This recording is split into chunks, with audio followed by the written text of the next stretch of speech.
What's up, everybody? It's your boy Sterling. Welcome back to ENT Basketball. Yet again, we have another trade deadline trade.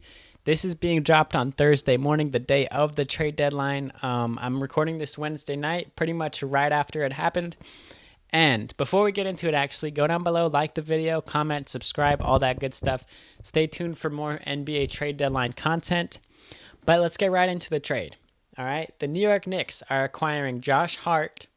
In exchange, the Portland Trail Blazers are acquiring Cam Reddish and a future protected first-round draft pick.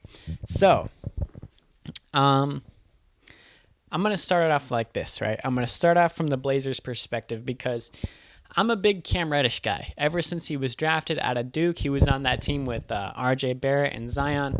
I've been a big Cam Reddish guy ever since he got drafted to the Atlanta Hawks. I thought this guy had a ton of potential. At the lowest end of his potential, he was going to be just a 3-and-D wing, a guy who's lengthy, he's quick on his feet, he can play good defense, he can shoot the three ball efficiently, and that's what teams are looking for. That's one of the most coveted molds and archetypes in today's NBA. Just a player who's low maintenance, shoot the three ball, and defend. Simple. But Cam Reddish, as I've watched him earlier in his career, you would see these little tiny flashes of him having these shot creation abilities, right? And I fell in love with the prospect of Cam Reddish. It was oozing with potential, right? But for some reason, he just never got the PT, never got the playing time on the Hawks. He was drafted the same year as DeAndre Hunter, and it kind of seemed like DeAndre Hunter kind of outshined him those first couple years, and he just never truly got a chance on the Hawks. So then we fast forward to last season. He gets traded to the Knicks, and I'm like, ooh, okay, the Knicks is a good place for him. A little change of scenery. He can spread his wings and blossom into what I thought he could be. And it just never happened. It just never happened. Every now and then, again, we would see these little tiny glimpses of Cam Reddish having this great potential, but it never really materialized into anything. And it was unfortunate. And then it got to a point where he was just out of the rotation. Tom Thibodeau, the thing about Tom Thibodeau is he's one of those coaches where players can kind of get in the doghouse with him, right? Like, literally the other day, Evan Fournier, who has not been playing that much for the Knicks this year, he had a good game. He scored a lot of points, and after, in like a post-game interview or press conference or whatever, he referred to it as a one-night stand. Basically, somebody asked him, he was like, do you think you're going to have more of a shot in this Knicks rotation?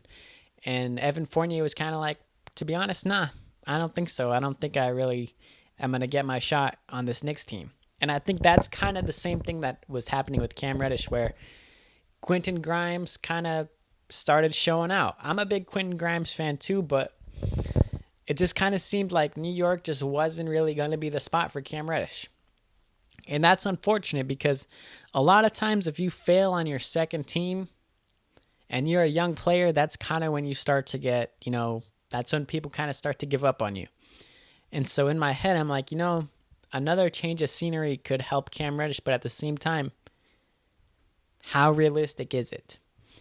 But this trade happens, and Cam Reddish gets sent to the Portland Trail Blazers. Now, the Portland Trail Blazers are lacking two things. They're lacking size, and most importantly, they're lacking defense, right? They had Josh Hart playing the three for them. Josh Hart, he plays bigger than 6'5". I will say he's 6'5", but he plays bigger than 6'5". Cam Reddish is going to fill into that three slot for them. I think Cam Reddish is going to start. I really hope Cam Reddish starts because you have Damian Lillard and Anthony Simons in the backcourt, right?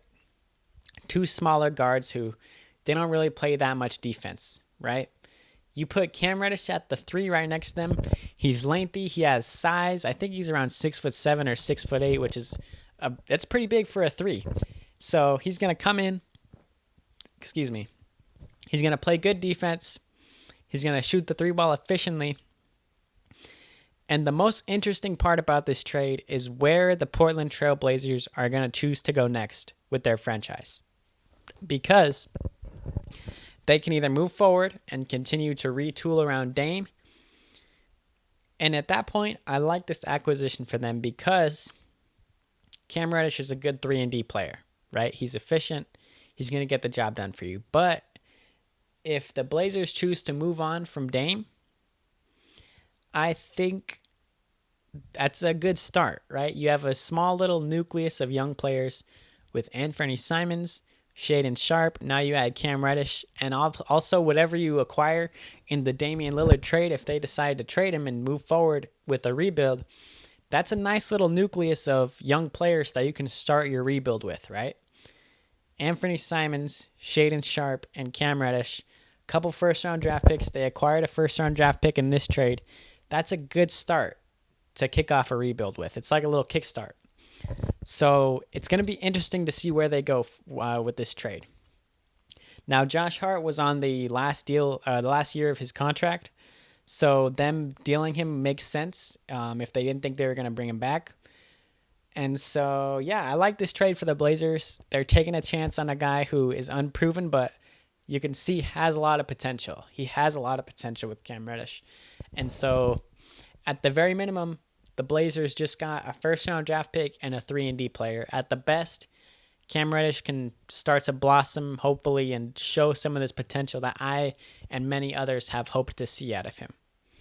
Now, on the New York Knicks side, I love this trade. To a certain extent, actually, I love this trade. I love this trade because we know Tom Thibodeau is a guy who loves players like Josh Hart.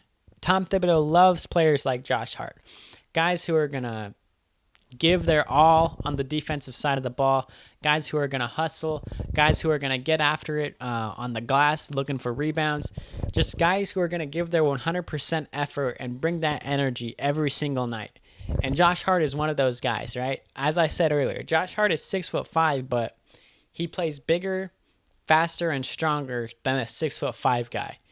I think he averages, like, of players around his height, Josh Hart averages the most rebounds in the NBA for players like 6'5" and under, I swear. Josh Hart is a crazy rebounder. He's a crazy hustler. He's going to give his effort 100% every single night. And Tom Thibodeau is a coach who loves that. So similar to how I was saying with Cam Reddish, I don't think Josh Hart is going to like get in the doghouse with Tom Thibodeau. I think he's going to be a Thibodeau guy. One negative that I do see about the Knicks is that, number one, he's on the last year of his contract, so they gave up a first-round pick in Cam Reddish. Cam Reddish doesn't really matter that much because he was not in the rotation at all, but the first-round pick is still valuable. But if they don't bring back Josh Hart, or if Josh Hart walks, it's kind of an L trade for the Knicks. Also, the Knicks, they lack perimeter shooting. And Josh Hart, although he is a complete player, he's not the greatest three-point shooter. And he's pretty streaky. I think he's kind of just below league average at the three ball. And so considering that that's one of the Knicks' weaknesses, I would like to see the Knicks make one more move before the trade deadline. I would like to see them make one more move. I think adding a shooter would help a lot.